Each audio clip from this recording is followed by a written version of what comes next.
Let me say, can I say one thing? please. To me, Stanley, the great Stanley Kubrick, Yeah. was an actor's enemy. Well, he did 100 takes. He was per an shot. actor's enemy. And I can point to movies that he's done, the worst performances I've ever seen in movies. Robert Duvall is one of the last true titans of Hollywood. With a career spanning 7 decades, he's known for being intense, honest, and one of the most respected actors alive. But lately, a legend about a secret list has been taking over the internet, the 4 people he supposedly hated working with the most. Duvall has never been one to hold back. He once called a celebrated director an actor's enemy, and famously walked away from millions of dollars just to avoid working with people he felt disrespected the craft. So, is the list real?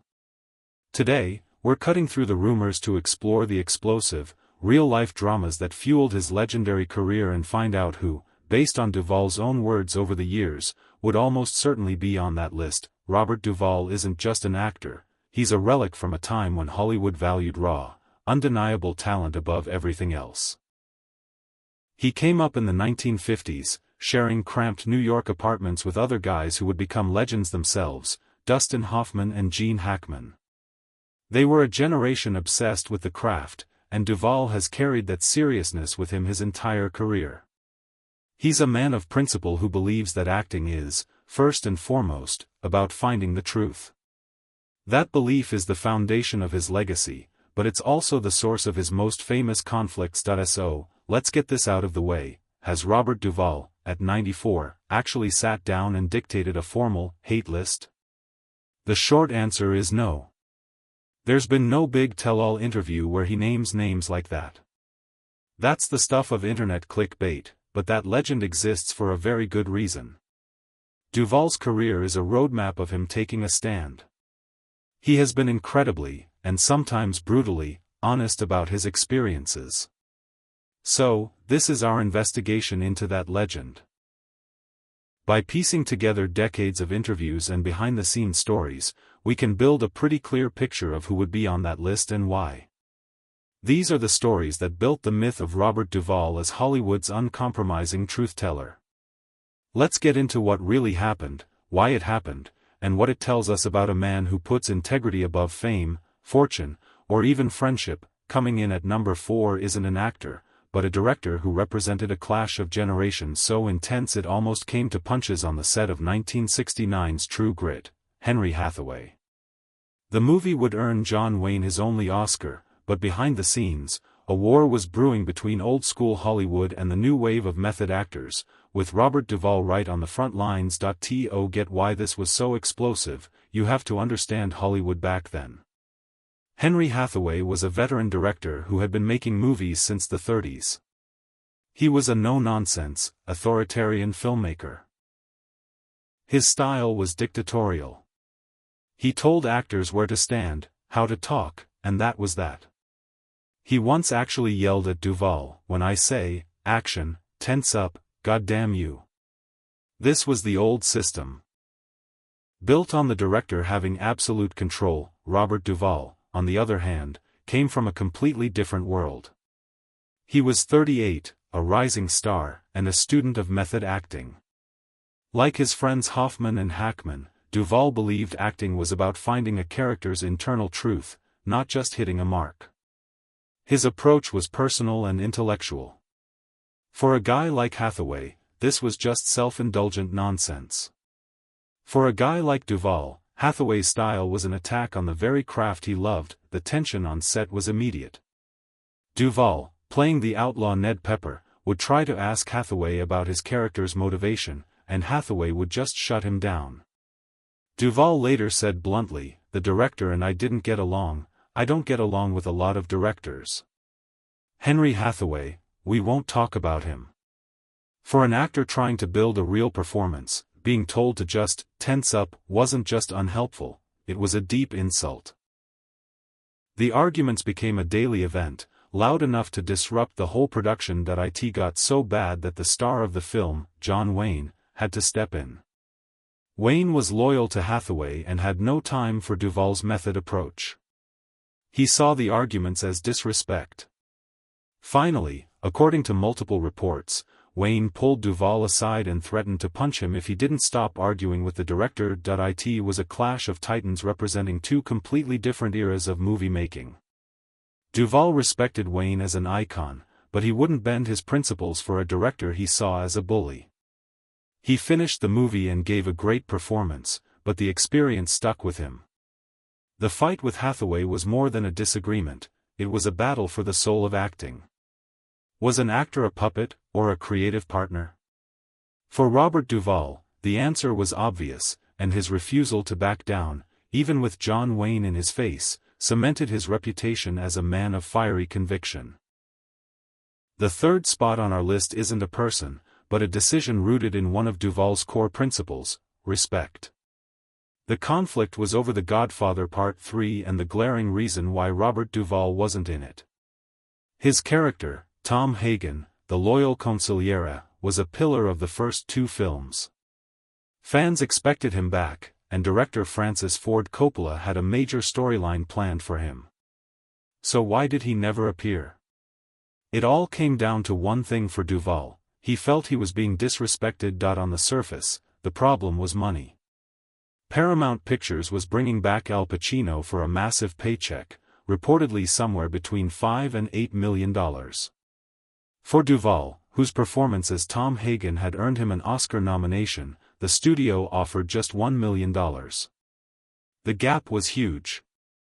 Pacino was being offered at least 5 times more. For Duvall, this wasn't about greed. It was about principle.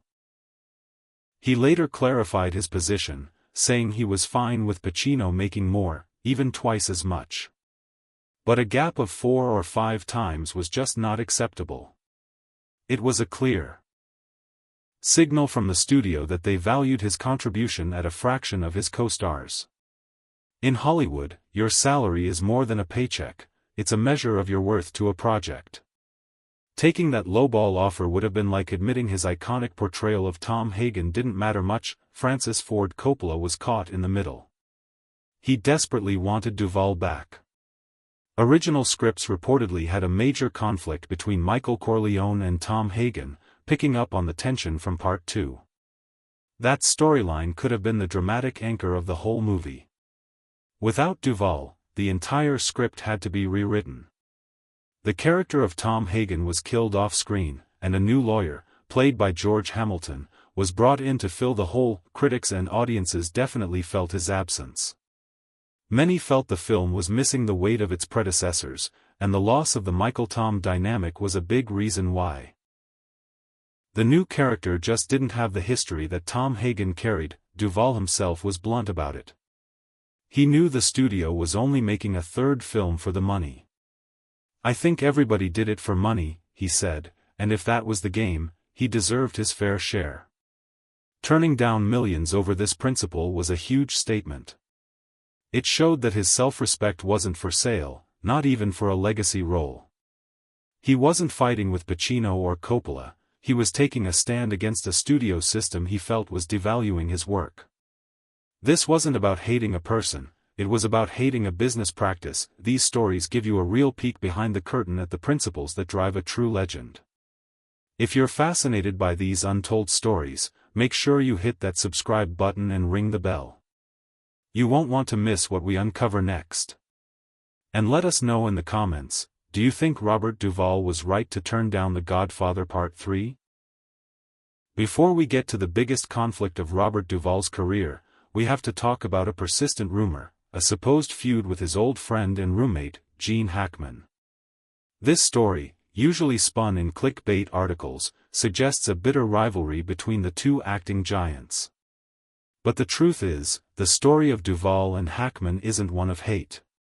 It's one of a deep, complex, and super competitive friendship that shaped them both into legends. And to understand Duvall, you have to know how much he despises anything phony, and this feud story is a perfect example. Duvall, Hackman, and Dustin Hoffman were famously roommates in New York in their early days. They were outsiders who'd been voted least likely to succeed by their acting class. They bonded over that, pushing each other, learning from each other, and pulling elaborate pranks just to survive the grind, but they were also famously fiery guys. Both Duvall and Hackman were known for their short tempers. They were intense, driven, and fiercely competitive. Duvall described Hackman as a tormented guy with a volcanic temper. This shared intensity is where the false rumors of a feud come from, but competition isn't hatred. Their rivalry was built on mutual respect. Duvall has spoken with clear admiration about Hackman's relentless drive for perfection, a quality that mirrors his own. While their paths diverged as they became famous, the respect was always there. Recent online stories have twisted this history into tales of a bad falling out. This is just a flat-out misrepresentation. There is no credible evidence from either man that they ever had a real falling out. In fact, Duvall's descriptions of Hackman, while honest about his friend's temper, are full of understanding. He saw that intensity as part of what made him a great actor. So why is this on a hate list? Because Robert Duvall has spent his life on a crusade for authenticity. He can't stand phonies, whether they're phony characters or phony stories. The narrative of A Feud with Gene Hackman is exactly that, a phony story. It takes a real, complex relationship and flattens it into cheap celebrity gossip. The man who walked away from millions on principle would absolutely hate the cynical mischaracterization of one of the most important friendships of his life. The real story is way more interesting than any fake feud. It's a story of two titans sharpening their skills against each other, and the legend of their feud is a lie, and now we arrive at the number one spot. The name most connected to Robert Duvall's professional anger, and the conflict that gets to the very heart of his philosophy on acting.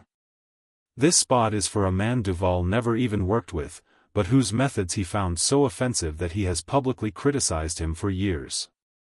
That man is the legendary director Stanley Kubrick. For Robert Duvall, Stanley Kubrick represents the ultimate cinematic crime. In a famous roundtable discussion with other actors, Duvall didn't miss a beat. He leaned in and said, "To me, the great Stanley Kubrick was an actor's enemy. He was an actor's enemy." It was a shocking thing to say about one of cinema's most revered directors, but Duvall was just getting started. He went on to say that Kubrick's films had some of the worst performances he had ever seen, specifically calling out The Shining and A Clockwork Orange. He admitted they might be great movies, but insisted they were filled with terrible, terrible performances. So what fueled this level of contempt?